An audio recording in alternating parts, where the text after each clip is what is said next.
All right, looking at the 2009 free response questions, this is question 5. When you first look at this, it's very overwhelming. You see this chart, and then you see question marks, and it begins to start to freak you out, doesn't it? Because you know if you see question mark, there's a high potential you're probably going to have to solve for question marks. But you know a lot of this, okay? So let's just talk about what we do know. And I'm not even going to get anywhere in the questions. I want to talk about what can you look at this chart and grasp out of this chart. All right, hang on. Let me just kind of ask. I'm just asking specific questions at a time. So let's stay on question task. What is delta H? What does it mean? Thank you. All right, it is trying to solve for enthalpy. Yeah, that word. And I'm brain dead. Thank you. All right. What does delta S mean? Entropy. Now, and again, all right, and then delta D is Gibbs free energy. All right, so it's essentially the total energy.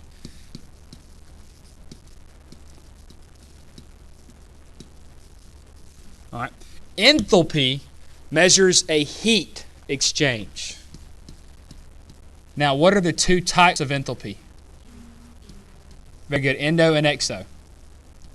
Heat exchange. And again, if you want to write that, you pretty much know that it's going to be endo. Yeah, I'll tell you what, go ahead and write it. Endo or exo. Now, in saying that part, we know that endo is positive or negative. Endo is positive. Exo is negative. Which one is thermodynamically favorable? Exo. So this one is our thermodynamically favorable, our TF. Okay? Entropy, what does it measure? Disorder. This is the hard one. This is the one that's tricky. Nature likes what? Disorder. So what's its sign? Positive. So if it's becoming more disordered, it's positive.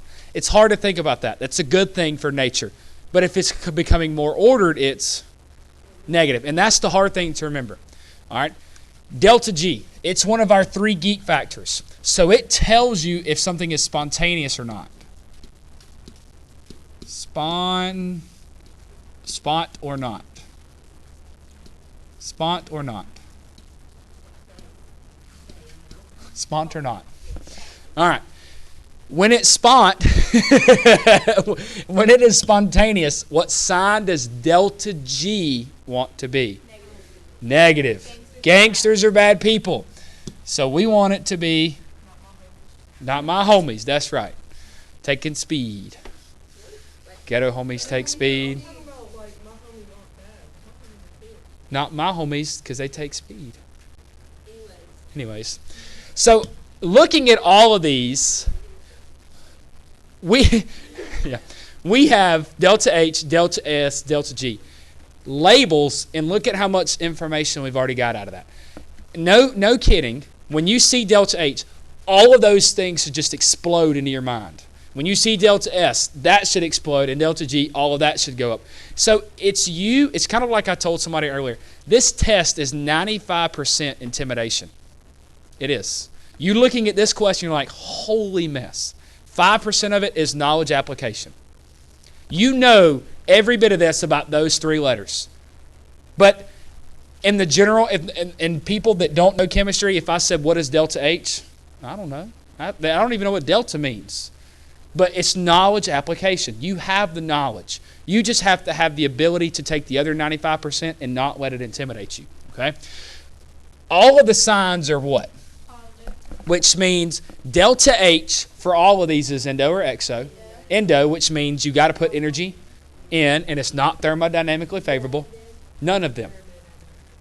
None of them are Hang on. All right. So then we have delta S, which is disorder, positive. That's a good thing. These things are becoming more disorganized. Delta G is our geek factor. We want it to be negative. Both of them are positive, which means it's non-spontaneous. So both of these are automatically non-spontaneous. We know that simply by looking at it. And again, I realize that when you take the test that day, what's the first thing you're going to do? You're going to look at question A and you're going to read it and you're going to try to answer it. I'm trying to getting at you so you don't freak out when you see the data tables, because you know what these things mean. You also know that it's not, the temperature's not high enough. Okay. Well, and what I was fixing to get at is, remember, if you don't know these values, all you know is signs, or if it wanted you to predict delta G in terms of what would its sign be, remember, positive and a positive predict what kind of delta G. Remember, because if they're the same, they're spontaneous. Excuse me. If they're positive and positive, they're spontaneous at what temperatures? Only at high, even though we know it's going to give you that. If they're positive, it's the same thing here. All right. Now, the only thing that I'm gonna look at so far is I'm going to look at delta S, because you can predict delta S, which we don't know, from the reaction. And I may not even need this, but I'm going to go ahead and try to predict at least the sign of it. Okay. We know delta S is disorder, and it's going from a gas to a solid and a gas. So it's becoming more organized, which means it's negative. Or, like Lawrence said, you can look at the moles of a gas. You're going from 2 moles of a gas to 1 mole of a gas, which is more organized. Easiest, you're going from a gas to a solid. Done. Got to be a negative delta S. So far, is this one already going to be different? Yep, sure is. Now, let's look at the actual reactions themselves. So, the first one, we're going from a carbon and water to carbon monoxide and hydrogen. All right? We're going from carbon monoxide to hydrogen to carbon dioxide to carbon monoxide and water. And the last one, we're going from carbon monoxide to carbon dioxide. So it's all 3 same elements, all 3 different reactions, correct? You with me? Now, we don't know anything about D. Is there any way we can maybe manipulate the top 2 equations to get to the third one? I was trying to decide if it's a mechanism. It's not a mechanism per se, but you can technically alter some things to figure out the other reaction. Let me give you a hint. The easiest way is, since this is a solid and this is a solid, down here we know it's on the other side. So what are you going to have to do to the first equation? You're going to have to flip the first one, right? Well, when you flip the equation, what do you do to delta H? So it's going to be at least a negative 131 for the first one. All right, now, if we flip that one, let's see. Is there anything else we need to do? Let's see. That means the water is over here now, right? Plus H2O. Sometimes it's just easier to write it. But now we have H2O plus H2O, and where are the H2Os? But if you flip this one, so I tell you what, let's do it. Hang on, let me just write it. Again, it's easier to see it if you actually just write it out. Come on, don't do this to me. Not today. Okay. All right, so C plus CO plus H2. All right, that's flipped. And over here, we're going to have H2O plus CO goes to CO2 and H2. All right, so if we take those, what can we do? All right, we can cancel the H2s, right? What else? And the H2Os, which leaves us 2 COs, 1 C, and 1 CO2. Well, now we have to subtract. So, well, not subtract, but if you flip the equation, flip the reaction, so it's going to be negative 41. So how do you find the total value? Add them. Help me out there. That's I actually wrote, so it's going to be 2, 7, 1. So negative 172. Amazing. We haven't even looked at a problem yet. And again, would you do this on the exam day? We say, ooh, I want to figure out the question marks. No, because you may not need them. Okay. Now, delta G. Let's hold off on that. So now let's finally actually get in the problems. For reaction X, I'm going to go ahead and clear all this off. For reaction X, write the Kp. If you don't write this, so help you. So help you. Now, since it's a Kp, there's two things you have to do that's a little bit different. Parentheses and the P. Again, during the mock exam, if you look at the actual rubric, the rubric only had the P's. They're only looking for the P's, and the parentheses really don't necessarily matter in terms of putting them, but you cannot put what? You cannot not. No, well, you can't put brackets. Now, here is exactly what's going to happen on this part of the test, because you're going to be flying through it and you're going to be so excited, you're going to write that right there. Why don't you write that? It's a solid. Very good. Somebody, I guaranteed, would be so excited, I know this, and they're going to mess it up. Somebody's going to do it. All right, so that's that. Part B, for reaction X, will the equilibrium constant P increase, decrease, or remain the same if, all right, we know that the only thing that affects K is the, hang on, don't get excited, if it rises above 298. Now, how do we know the temperature was already at 298? It did tell you, okay? Those are the small things that it's hard to pick up on. It's the delta H at 298 degrees. Touche, but that's why that's there. Okay? But, or it says, rises above 298. So the way they've worded it kind of tells you it was at 298. Now, we know when you deal with K and you deal with temperature increases, you have to find what? Which side the heat is on. Okay? Hang on just 1 second. If you're in the building, please come to the front.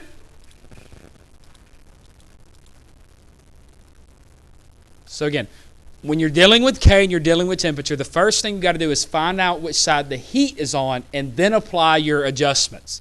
However, how do you know what side the heat is on? You have to determine if it is endo or exo. And we've already determined, since delta H was a positive, that it is endo. Thanks, Roy. It's endothermic, so the heat is on which side? All right, so we have the heat over here. All right, now, this is just like any Le Chatelier. All right, temperature increases, you add here, you shift blank from an addition, so it goes towards the products, and when your products increase, K increases as well. Now, so here's your justification. I'm going to show you all these answers here in a few minutes. I'm going through, and then, so what I would encourage you to do, leave a little bit of room and go back and add in what they may be specifically asking for. Or would you rather see them as we go? That's up to you. You tell me. Would you rather see it as we go? All right, let's see it as we go. No, it actually may be a little quicker. And that way I'm not jumping back and forth. Do you remember when I said this? And you won't. Exactly, you won't. All right. Kp will increase if the temperature is increased 4. Now, how did you know that it was endothermic? Because in the chart, delta H was... Do you have to say that you got it from delta H? I mean, I would maybe mention it. I would say because the chart said delta H was positive. That would be a bright idea to me. Is that better? I can't even see the point values. I got to back it out at least one. All right. So since it says it was endothermic, again, you can never imply information if it was never told to you. Did they ever say this reaction is endothermic word for word? So you have to explain it's endothermic because why? Delta H was positive. Now, do you have to put the number? Maybe a good idea to be specific, but you at least need to say it was positive. Then, by Le Chatelier's principle, imagine that. The reaction will shift towards the products, thereby absorbing energy. I wouldn't even add that. That's unnecessary.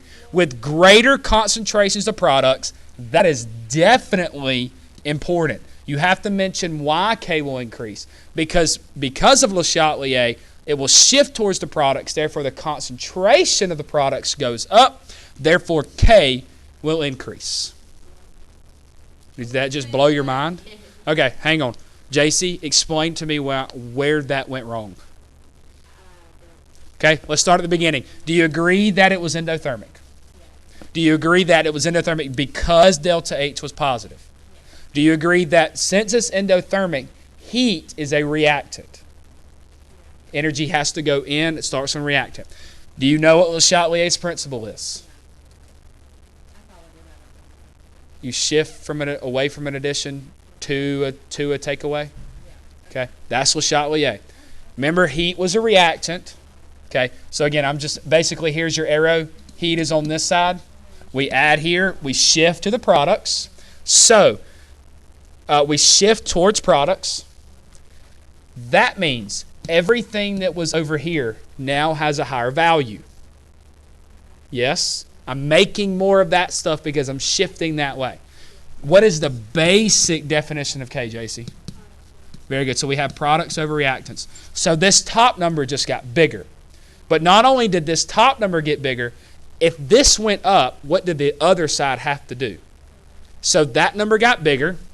So let's say we started at 2 over 1. Then we went up to 3 over a third. You want me to use different whole numbers? Let's say we started at 4 over 2. That's 2. We shift, the top number gets bigger, the bottom number gets smaller. We shift to 6 over 1, which is 6, correct? So K went from 2 to, so it increased. You with me? So mathematically, that's why.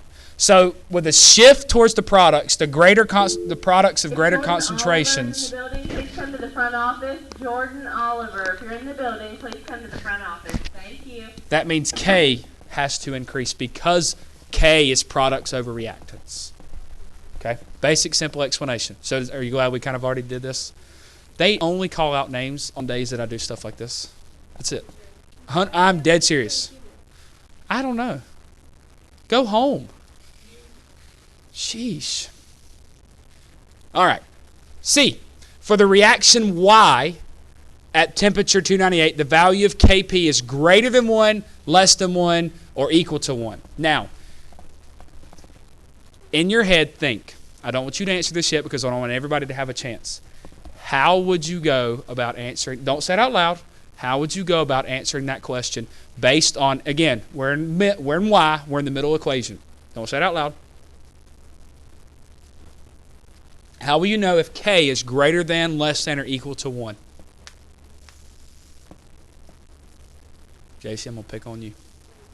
Ro? What rate law? Is it in kinetics?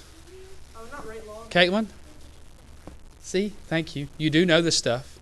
What does that mean? What does the geek factor tell you? Those are the 3 factors that tell you true spontaneity. G, E, and K. Do you know G? G is positive, which means it's non-spontaneous. That means K is, when K is blank then 1, when it's non-spontaneous. Okay, stop. What do you want to do in a chemical reaction in terms of products and reactants? You want to make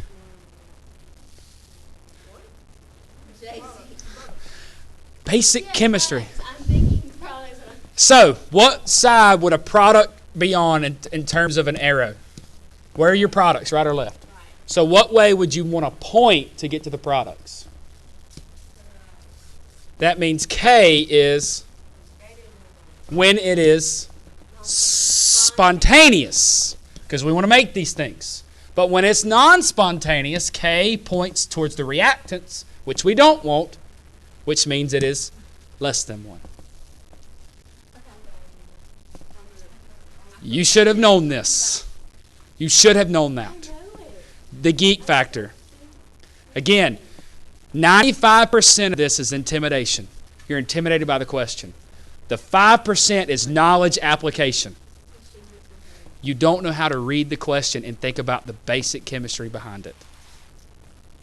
So far, I would expect every single one of you to get all of those points involved. Bottom line, no doubt about it. I hope I get this question on the test. Now let's look at the answer key. For the reaction, K is less than 1. Kp for the reaction is less than 1. Now, here's their explanation. For the reaction Y, delta G is positive number because delta G and blah, blah, blah. Because delta G is equal to negative rat length and delta G is positive, then the ln of K must be negative. This is true. Huh? Okay, exactly. This is why there's an or here. Screw that. They did negative rat length, which they do the mathematical. No, listen. They do the mathematical approach. Negative R and T, these numbers will be turned into negative. Well, how do you make delta G positive? It's already negative. It's a negative times a. So this is a factor. ln of K is a factor. Well, if we turn that into X times Y, if X is negative, and we want Z to be positive, what does the sign of Y have to be? It's amazing. You just throw negative RT in for Z, ln of K for Y, and delta G for Z, and it's the exact same thing. See? You guys know this stuff. You let these letters freak you out. Yes, ma'am.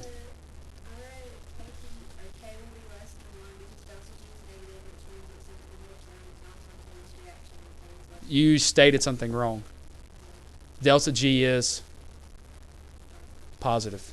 And I'm not, and Caitlin, I hate to say this, if that was the exam day, you wouldn't have gotten the point for that. And you got the content, you've got the knowledge, and they would read it and they'd be so proud, then they have to go back and say, I can't give them the point because she misstated a fact. Don't misstate facts. Okay? So here's the answer I would expect you to write. A positive delta G results in a non-spontaneous reaction under standard conditions. This favors reactants over products, true, as equilibrium is approached, starting from a standard conditions resulting in K being less than 1. So again, my thing is a positive delta G is non-spontaneous, which means reactants are favored. That's the key part. Non-spontaneous favors reactants over products, so K is less than 1. That is the important aspect of this. So far, I think this is a good question. You've learned thermo, you've done an equilibrium, and now you've done spontaneity. A lot of good topics here. All right, D. For the reaction Y, which is larger? This is a good question because a lot of you would miss this. Which is larger? The total bond energy of the reactants or the total bond energy of the products? Explain. Now, the first thing I want to do, and then I'm going to give you a chance to think about it. What is bond energy? Kinda. Break bonds. The energy required to break a bond. So read the question one more time. Which is greater? The total bond energy of the reactants or the total bond energy of the product? So what they're asking you, and this is product reaction Y, which one is stronger? The reactants or the products? Think before you answer. Think before you answer. Why?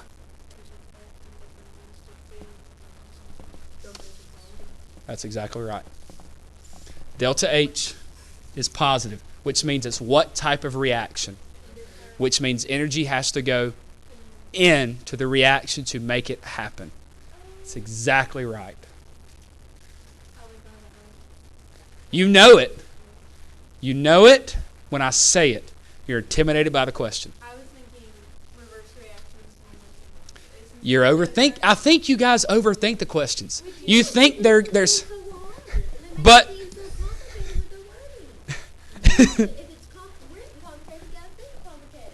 I disagree. I genuinely disagree. Chemistry is easy if you know the concepts behind it, no matter the question style.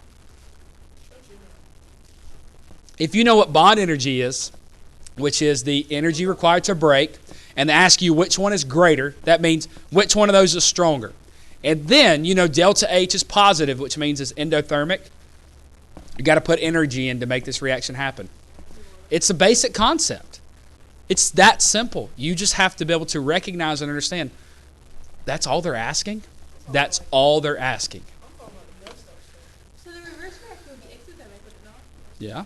But why would you think reverse reaction? Normally But but it's talking about the bond energy of the reactants or the bond energy of the products. It's not reverse. Nothing's reversed there. All right. E. Is the following statement true or false? I'll tell you what, let me go back and let's look at the answer key, make sure we got it right. The bond energy of the reactants is larger. Y is endothermic. So there is a net input of energy as the reaction occurs. Thus, the total energy required to break the bonds in the reactants must be greater than the total energy released when the bonds are formed in the products. Now, would I write that? No, I wouldn't even write that. I would definitely say the bond energy in the reactants is larger because reaction-wise endothermic, therefore more energy is required to break the bonds than to make the bonds. It's exactly how I would write it, which is all that summed up in a nutshell. And you would have earned 1 point for that. But here's where you guys are going to get in trouble. You can guess on that question, correct? You can guess that reactant are larger. But here's the issue. 1 point is earned for the correct answer with an appropriate explanation. That's where they're going to get you. You can guess on some of these, but you got to get that explanation just right. All right, E. Is the following statement true or false? You can guess on this. You got a 50-50 shot. But then they say justify. Okay? On the basis of the data in the table, it can be predicted that reaction Y will occur more rapidly than X will occur. And I'm forewarning you, this is a trick question. What would you say? And I looked at it. This was the only one that tripped me up. Because why would you say true? And just give me a reasoning why you would say true. Because it's probably what I did. Because delta H is less than delta Okay, so what you said is delta H is less in Y than X, which means less energy has to be put in, which means it would occur faster, correct? That's exactly what I thought. JC? Hang on.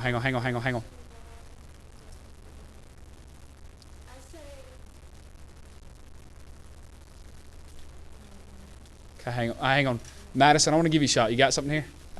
No? Caitlin, you got something? Ro? Is it false because there's no kinetics in here? Is that what you're going to say? I was going to say no, I don't think you can. Not with that. It just tells you what energy you put in and if it gets disordered or not. That's right. This table tells you nothing about how fast a reaction occurs. What's the only thing that tells you speed? Kinetics. There's no kinetics anywhere in here. Even though it may require less energy, it could take years for this to occur. It could take that one a matter of seconds. You don't know what the activation energy is, and you don't know the speed. So in essence, it's a trick question. So here is the answer. The statement is false. Again, read the question. Is the following statement true or false? Please at least list if it's true or false. Don't say, sounds like a good answer. No, say true or false. Here's why. Thermodynamic data for an overall reaction have no bearing on how slowly or rapidly the reaction occurs. What tells you the rate of the reaction? Kinetics. You have no kinetic values. You have no kinetic data. You have no rate law. Something to do with kinetics is the only way you can know the speed of it. So now that you've seen it, does it kind of make sense? And do you see how it could be a trick question? Ro, you did exactly what I did. And about 75% of the students would probably do that if they know what thermicity is and how delta H works. But again, speed is only predicted by kinetics. Only predicted by kinetics. Yeah. Because if I say that me and JC, we're going to run to the other side of the school. I got there at 3:40. She got there at 3:45. Who ran faster? Where you went? Depends on when you left. I didn't say when we left. You don't know. Okay?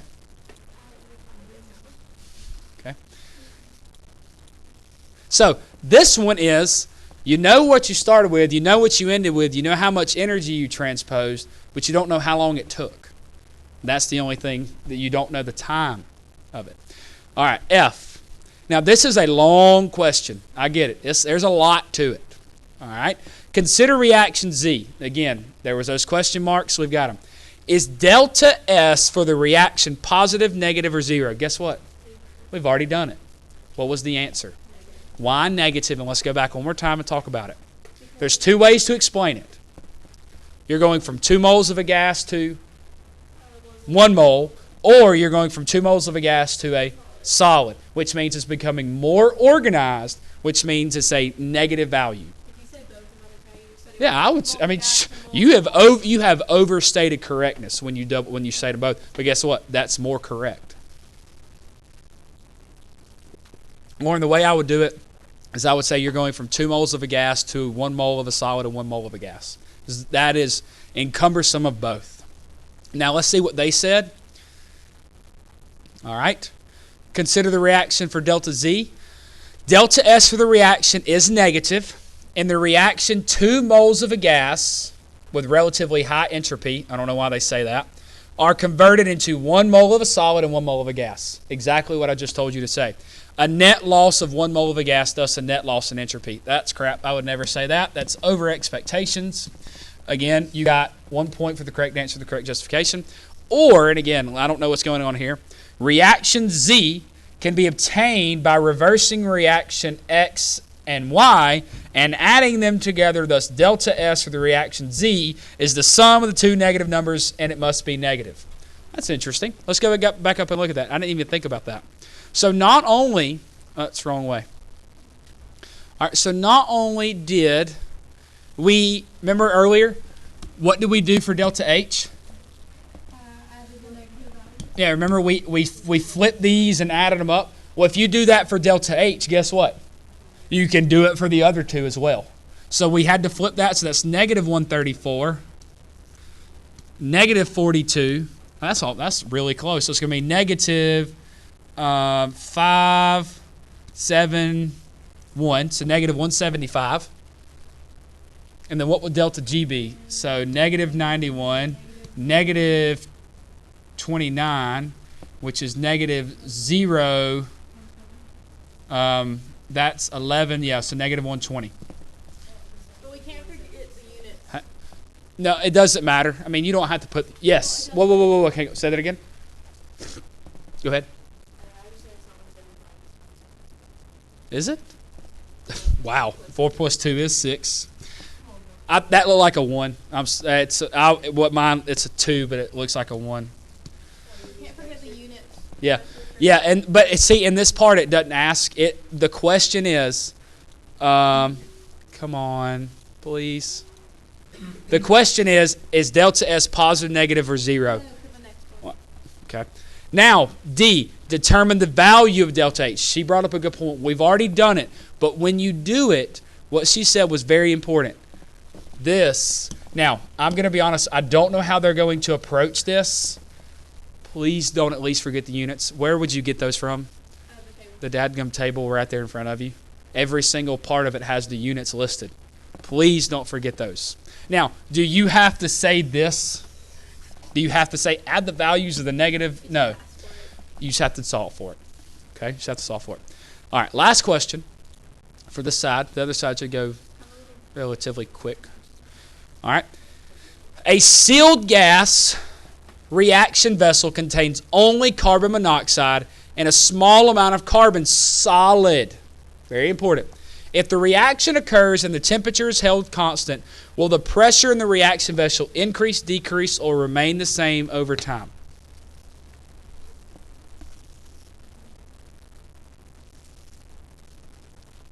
This is the product of the last reaction. All right, so let's go back and let's look. All right, so yeah, it's the products over time. All right, so let's think. We've got a what sign over there? Negative. All right, if sealed glass, small amount, only a small amount. If the reaction occurs, and temperature is held constant. So basically, we have a negative delta G, correct? Did we get that earlier? Which means it's what? Spontaneous, which means it's becoming more organized, correct? What is the only part of these two things that causes pressure? Gas. So we're going to only form 1 mole of a gas when we initially start with 2. And again, guys, I'm thinking out loud. I'm not quite sure what the answer is, so we're going to just flip over. So I'm hypothesizing that the pressure is actually going to decrease because you are producing a solid and 1 mole of a gas from 2 moles. Again, I'm hypothesizing. Yes, ma'am? But it says that the products are put in there in the reaction below. No, it said a sealed gas reaction vessel contains only a small amount. But those are both the products, not the Yeah. reactant. Okay, well, let's look. Go ahead. So, it's my hypothesis Okay. Go. This is why we're in here. is it's going to decrease because the rate of forward is negative and spontaneous. But Okay. the reverse would be non-spontaneous. Okay. So it would need to raise temperature for the reverse to occur. Okay. So it forms more solid, decreasing the pressure. Let's look. So, The pressure in the flask decreases. It decreases, just like we said. The reaction would proceed to the right, forming more carbon solid and carbon dioxide gas, because 2 moles of carbon monoxide will be consumed for every mole of CO2 that is produced. The total number of moles in a gas flask would decrease. Exactly what I said. Okay, exactly what I said. Now, yours goes way out there. Okay, you can't. I'm very hesitant in talking about reverse reactions, just because it's hard to explain stuff with reverse reactions. But I understood your point. But this is exactly what I said. Again, if you go back and look at the reaction, you start with 2 moles. What's the reactant? All right, you're starting with, yeah, okay. So you're starting with 2 moles. Come on. 2 moles of CO2. And again, you're only producing, why is it locking up? You're only producing what? 1 mole of CO2, which means your number of gas molecules do what? Go down. And you're not only are you producing 1 mole of a gas, but you're also producing a what? A solid. The only thing that produces pressures are what things? Gases, which means you have less gases. So total number of moles of gas decrease, therefore the pressure must also decrease. I'm proud of myself. That was good. Do you see my thought process behind that, though?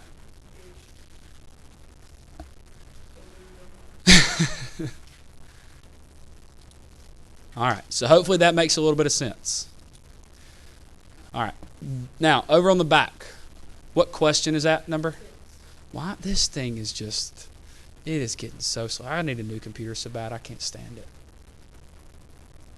Because if I were to have my personal laptop, I don't have any of these problems. except that you keep going to the Windows Phone. Yeah, have you noticed that? It's that Windows 8 thing, and it drives me nuts. That computer has 30 gigs of hard drive. My flash drive is bigger than that computer. Has more storage space. I have hardly anything on it. It's from 2006. Okay. The first one.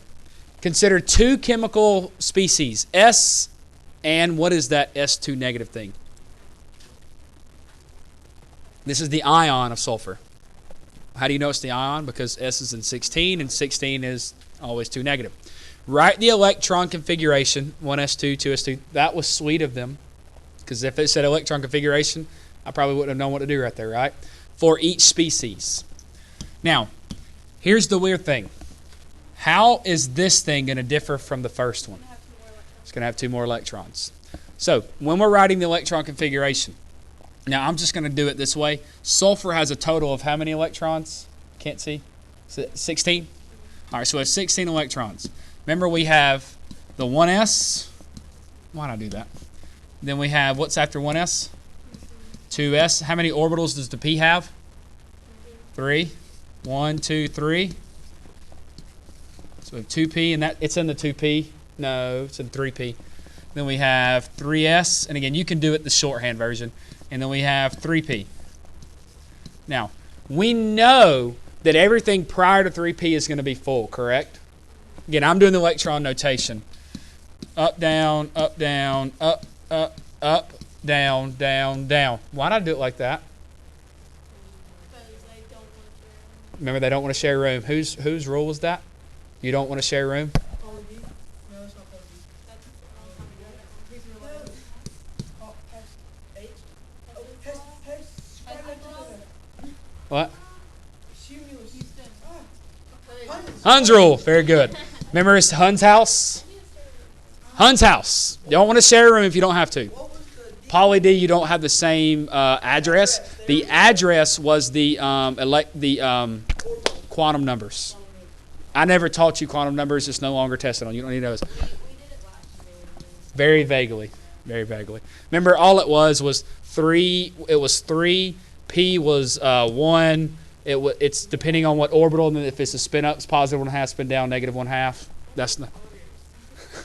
All right. So now it's the fourth one in the 3p, correct? Aluminum's 1, silicon, phosphorus, sulfur. So it's up, up, up, down. Now, what? You serious? Are you freaking kidding me? One orbital holds 2 electrons. No, I'm just like the blocks. I don't remember the blocks. I knew they were. Yeah, I don't either. Because Oh, no. it's You've got Ladies and gentlemen. Right, and now this is the whole video.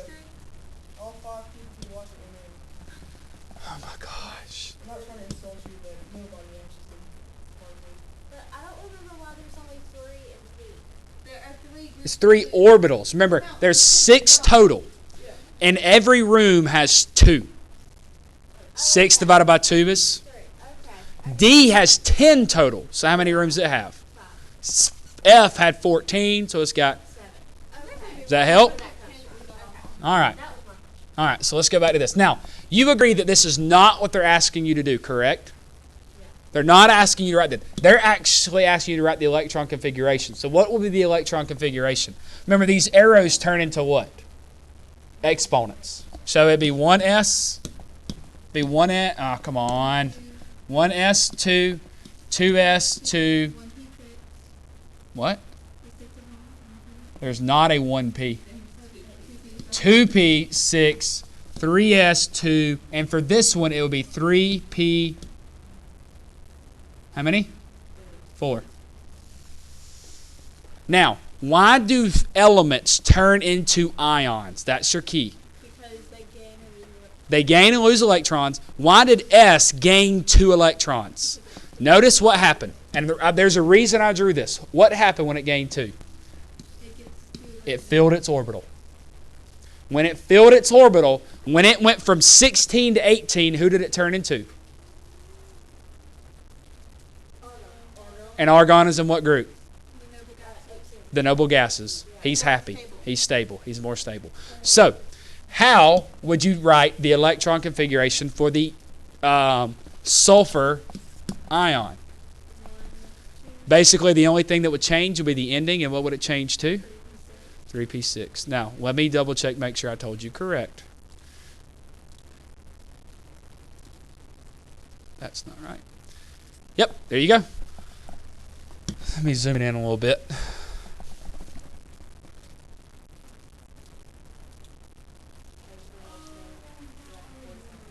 Are we? Okay.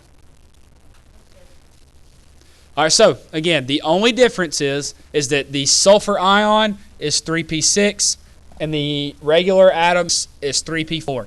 And it all boils down to the reason that it gained those 2 electrons is, if my board will show you, is to fill that extra outer orbital, correct? So as soon as it fills that, it will turn into argon, which is exactly what it wants. Now also, do y'all remember the shorthand notation, the noble gas configuration? If you would have started with neon, and again, personally me, that's how I would have done it. I would have said neon, 3s2, and then 3p6. I would have been scared that. I don't know. No, they have to accept it. They have to accept it. That is so much more fun than Yep. No replacement of this is acceptable. 1 point is earned for the correct S, which you should definitely get. And then I would be okay with if you kicked the bucket and messed up on the second one. Okay? All right, so now let's talk about the second question. Again, this is all kind of getting into your... Did I close the question? I dang sure did. It was 2009, right?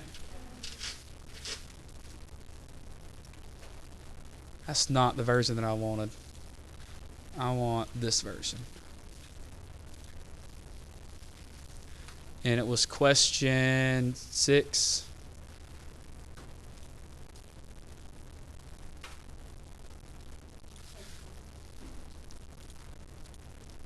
All right. Explain why the radius of the sulfur ion is larger than the radius of the sulfur atom. You just say it has 2 more electrons? It has 2 more electrons. So the orbital size increased. However, this is where you're going to get in trouble. What you're fixing to write is going to be too vague. It comes down to the Zeph. And I really wish this would go so much faster. My life would be so much better. All right, so the sulfur the sulfur atom has 16 protons. All right, so it's got 16 protons. And let's see, remember we have 2, right? Correct? Then we have 8. And then we have how many in the last one? That's going to be 6. So we have 16 things out there pulling on all this. Correct? Means it has 16 things have to keep up with 16 things. Then when you go to the S2 negative, how many electrons do you have now? So you have, let's see, so you have 2, then you have 8, and then you have 8 again. Now I didn't mean to make my circles that much larger. It's picture them the same size. Okay, please picture them the same size. But you still only have how many protons? You still only have 16 protons. So imagine if you were a kindergarten teacher and they said, okay, today you have 16 kids, but tomorrow you get to have 18 kids. Keep up with 2 more kindergartners? Good luck. It's impossible.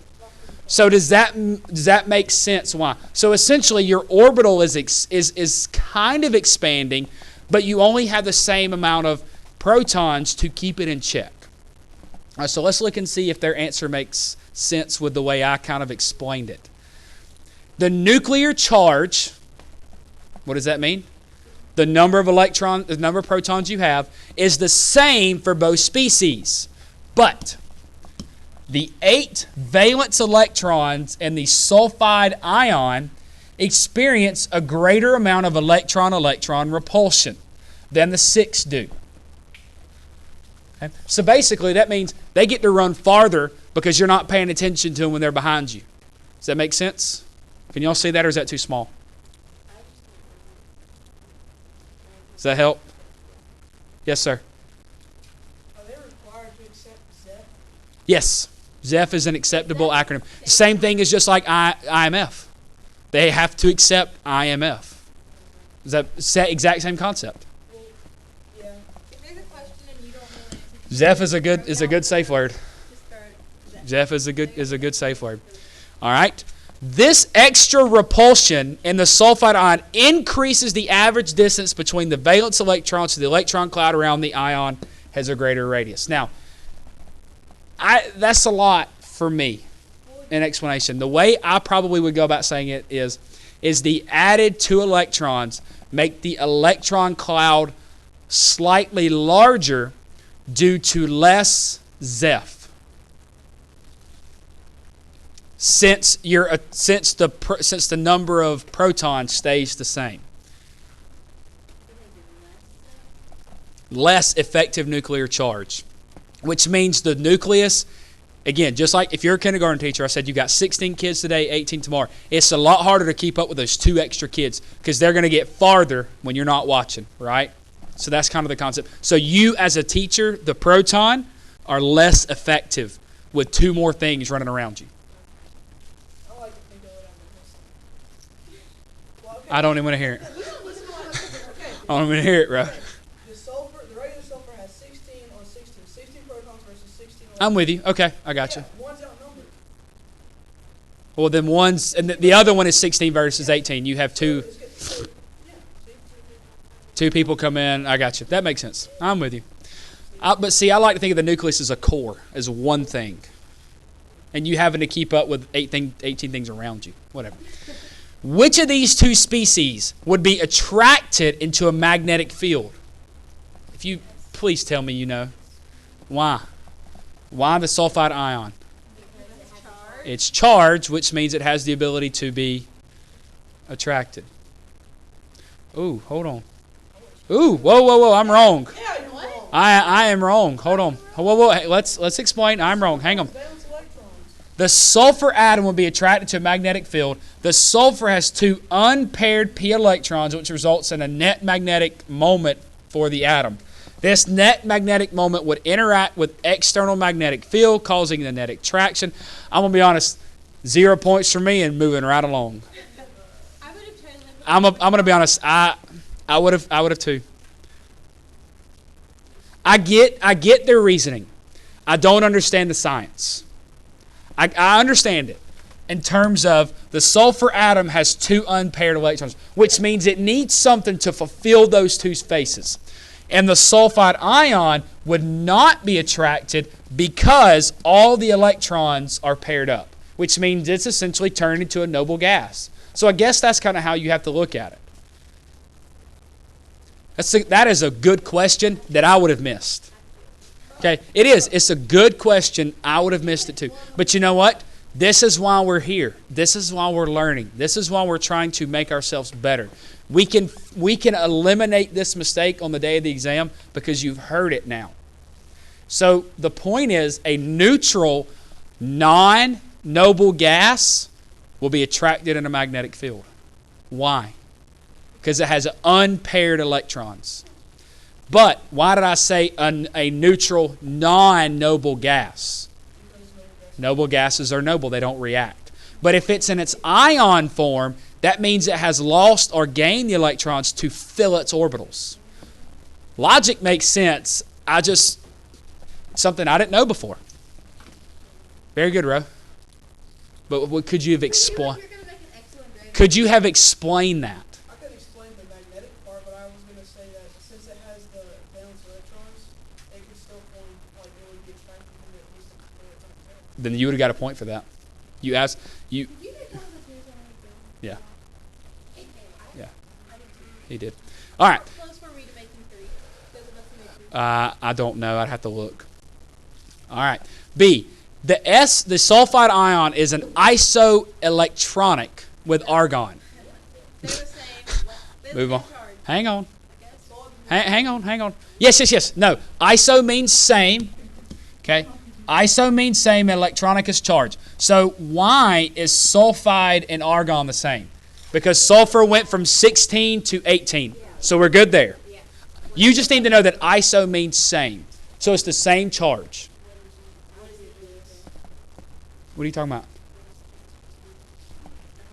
We hadn't finished it yet. We're reading the first sentence. Hang on, I haven't finished reading it yet.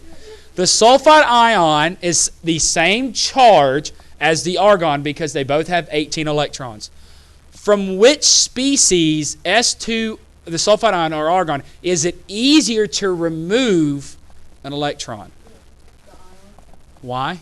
Because it's out the the protons. Explain that in chemistry, not in WWE style. Fine. It has a lesser effective nuclear charge on its atom pair. It requires less energy to remove electron from sulfide than from argon. The valence electron, the sulfide ion, is less attracted to the nucleus, positive 16, than the valence electrons in argon. You're exactly right. Basically what it is remember, it was 16 versus 18 kids, and it's 18 versus 18 kids. 18 versus 18 is much harder to separate. Basically, if you've got 18 teachers and 18 kids, you can pretty much watch them, right? But if you've got 16 teachers and 18 kids, one of them can kind of get away from you, never find him. Does that make sense? So it's easier to lose one kid with only 16 teachers if you've got 2 extra things running around. Okay. So why are you doing pussycat on your phone? Go ahead. I totally threw her off. Sorry. Okay, so it would be the sulfur ion. Sulfide ion. Because it's easier to get rid of. It's a valence electron in the sulfide ion is less attracted to the nucleus, which basically means this sulfide ion has less Zeph, which means the argon is a noble gas, which means it has extreme Zeph. Means that nucleus is super attracted to those 18 things because it has one for one to match. For every proton, you have an electron. They can match up. Basically, you've got them 1 to 1. But 2 of the protons in the sulfide ion have to watch 2 electrons, not 1. Does that make sense? Okay. Ro, very good. Impressive. Very good, Ro. Okay. He does. He thinks. All right. Next one. In the H2S molecule, the HSH bond angle is close to 90. On the basis of this information, which atomic orbital of the S atom are involved with bonding with the H atoms? Hang on. Which atomic orbital? Well, I would assume it would be the valence because that's the only thing that bonds. The atomic orbitals involved are the p, specifically the 3p. The p orbitals are mutually perpendicular.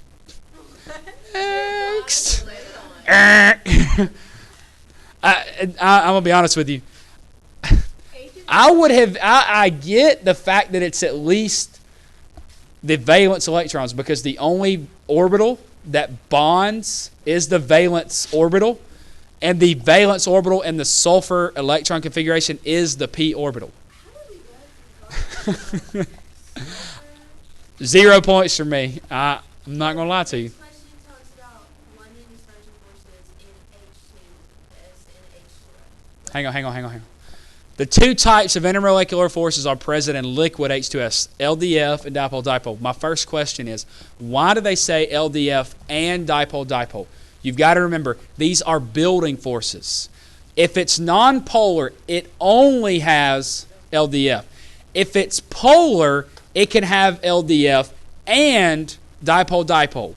But there's a special one. The hydrogen bonding has all 3, but it must have a hydrogen and is their FON in H2S. So it does not have hydrogen bonding, but it does have the other 2. Compare the strength of London dispersion forces in liquid H2S to the strength of London dispersion in liquid H2O. Now, let's talk about this. We know, even though it's talking about London dispersion, the strength of London dispersion in H is greater. Okay, here's why. It's kind of one of those bass-backward ways to think about it. We agree that water has what? What does water have in terms of an IMF? It has an H bond, right? We know that that is the strongest type of bond, correct? You with me? Yes. So it has the strongest available bond. So if you were on a team of tug of war and it was a world-class athlete power builder, a football player, and then a gymnast, okay, which one would you think would attribute the most pull? Well, I mean, those bodybuilder guys. So since you have the bodybuilder on your team, are you going to even worry about what your little gymnast is doing? No. Now, if you only have the gymnast and the football player, which is the dipole-dipole, do you have to really account for what the gymnast is doing? That's why. So it's a bass-backwards way of thinking. What I originally was thinking was, well, it will be greater in water because the hydrogen bonding is there to help it out. However, that's not true. The hydrogen bonding is actually masking and basically saying, get out of here. I don't need your help. Go away. There's no reason for you to be here. But when the hydrogen bonding is not there, the London dispersion has got to help a little bit. Go ahead. What kind of wrestling match you got for this one? No, he said it's wrong. Professional bodybuilders, they do more repetition. The strength of the London forces in a liquid is H2 is greater, Your reasoning is wrong because they wouldn't contribute the most pull. but they're stronger than a gymnast. Okay, but football players stronger. Okay, Ro. Contradictions. Whatever. Okay, a CrossFit person. Oh, Buddy's mom was going to the All right, it's greater than that of London dispersion in liquid H2O. The electron cloud of H2S has more electrons, thus is more polarizable. Scratch that. The way I explained it will earn you a point. The fact that hydrogen bonding in the water molecule will mask the effect of the LDF in water. However, it's an appreciable force in H2S.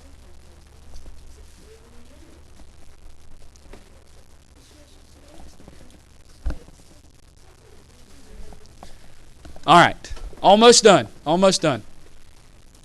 Finally, compare the strengths of the dipole force in liquid H2S, the strength of the dipole force in liquid water. Let's see what they got to say about this one.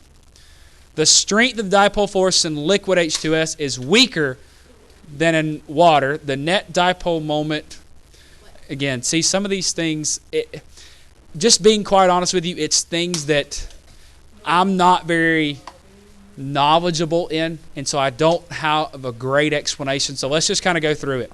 The net dipole moment of the H2H molecule is less than that of O2, and here's why. Do you agree that H and S would create a polar molecule or a polar bond? Why? Then H. Very good. Now, in comparison to the HO, which one is more electronegative, S or O? How do you know O is? It's closer to F. So really what we're going to kind of get here, and again, my size comparisons may be a little off. However, do you agree that the HO bond will be more polar than HS? Yes. Therefore, which means the dipole moment is stronger because it's more polar than this one is.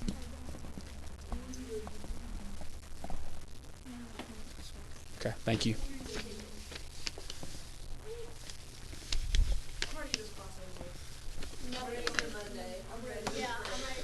All right, that's it.